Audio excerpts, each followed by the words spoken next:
Hey everyone, welcome to Miss Young's tie-dye tutorial. So there's a couple things in your kit that you're gonna need before we get started. You're gonna need your gloves, your bottle of dye, your rubber bands, and your shirt. You're also going to have to ask your parent for permission. Hey Mom, can I tie-dye today? Really? That sounds fun.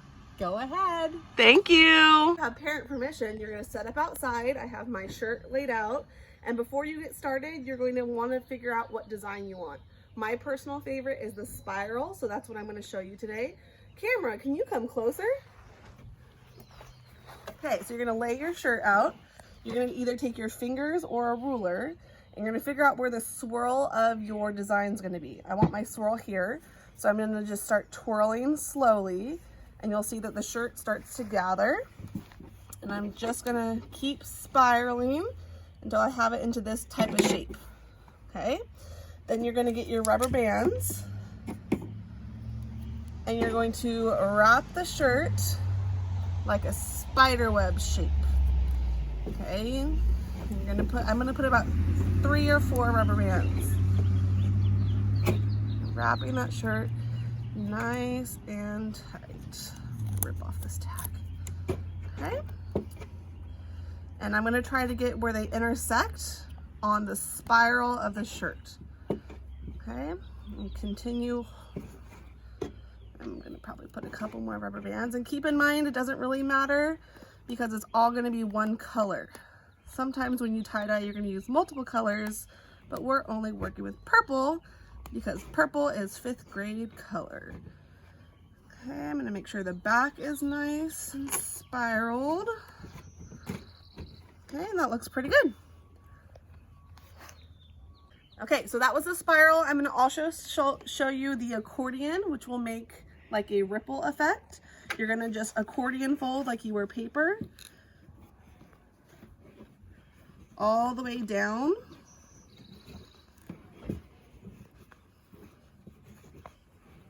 You'll have a nice long accordion, and then you'll take your rubber bands.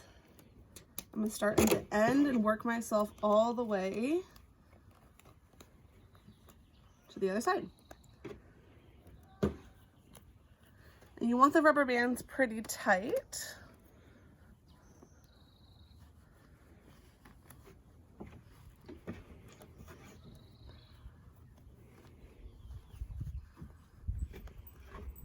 Okay.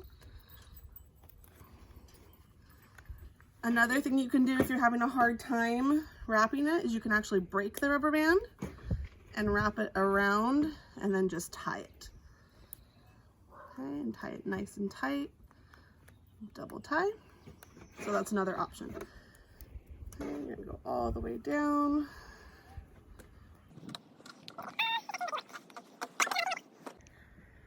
Okay, the last method I'm going to show you is called a bullseye. So you're going to pick a spot where you want the circle to be, and you're going to pick up the shirt and make a long tube-like structure. You're going to hold it nice and tight, and you're going to put a rubber band really tight along that tip. Okay, and the same thing like the accordion fold, you're going to put rubber bands all the way down until you have a nice little tube. Okay. All right, and here again is the spiral. I'm going to put my ruler again. Spiral is my personal favorite. I'm going to make sure everything is nice and tight. I'm just going to take my time and roll it. My ruler out and start rubber banding. We have a nice little ocean wave. Get my rubber bands.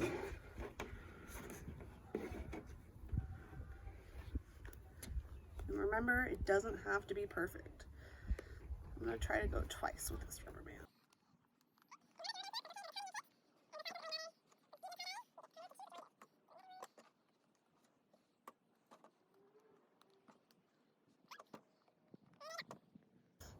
Okay, now that you have your shirt in whatever design you chose, I chose the spiral. You're going to have your shirt ready, and you're going to get your gloves and your dye.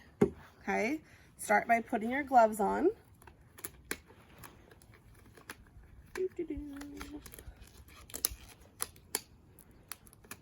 Okay. And yes, you want to put both gloves on because it is dye. It will dye whatever it touches purple. Okay, the next thing to know is the outfit you wear might get dye on it. So don't wear your favorite outfit. Wear something that's okay if it gets dye on it. Okay, next you're gonna take your bottle. You're gonna notice there's directions on the bottle that are really important. I'm gonna tell you the directions. Okay, it says rubber band to tie up your shirt. Did that. Put gloves on and set up my area outside. Next, it says fill the bottle halfway with warm water. I went ahead and already used hot water from the sink, and I'm going to carefully pour it into the bottle. Okay, about halfway. Then I'm going to reinsert the lid and give it a shake. That's just helping the powder dissolve into the liquid mixtures and solutions, my science friends.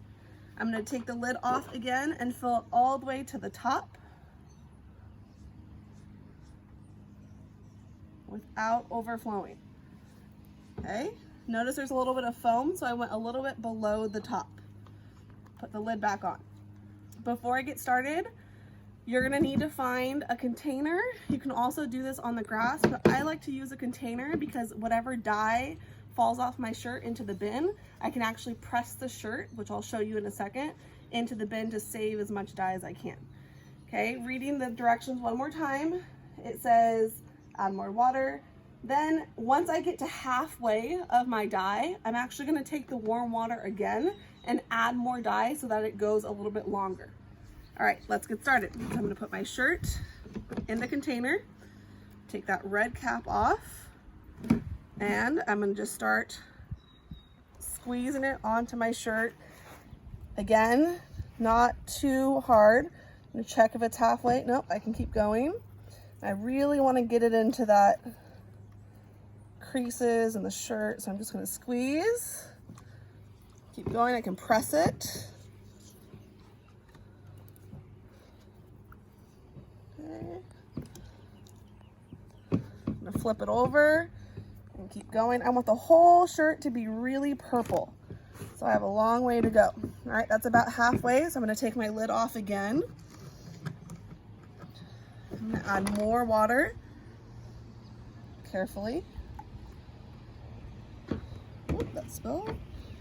Put the lid back on and just continue. All right, again, I'm gonna check because I can refill it halfway a bunch of times. So I'm gonna keep going, just keep adding water until the whole shirt is covered. Okay, notice that I'm kind of pulling the sides back a little bit and getting it really into the shirt. If you don't do that, you're gonna have a lot of white splotches, which is okay, but it doesn't really give you that tie-dye effect. So I'm really gonna get it deep into the cracks. I'm gonna pause. All right, I'm putting more water. So this is the second time I'm putting more water in. Okay.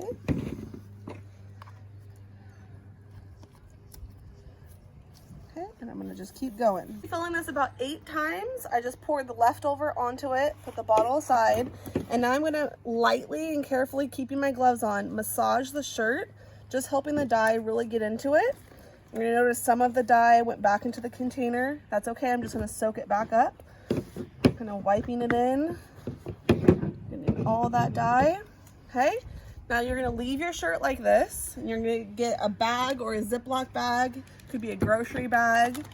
You're gonna put your shirt inside and leave it there for about 8 hours. If you can leave it overnight, even better. You'll just set it aside and then clean up your mess. It's been 24 hours. I'm gonna take my shirt out. I saved my gloves. That is important. Make sure you're saving your gloves so that when you're touching it, you're not gonna get dye. If you do get purple dye in your hands, it won't stay forever, but it will be there for a good couple days. Okay, I'm gonna take off my rubber bands. A good idea would be put some newspaper down. I'm gonna go ahead and grab this box that I have. Okay, so I'm not getting my surface dirty. I'm gonna take my rubber bands off. The big reveal. Okay, and And I'm going to take my shirt out. Woohoo! And there's my tie-dye. The next step that you're gonna do is you're gonna find a big bowl or a bucket, and you're gonna submerge your whole shirt into the bucket. I have my bucket, I'm gonna fill it with some water. So have a large container or a bucket, and you're gonna submerge your whole shirt. And that's getting any excess dye off.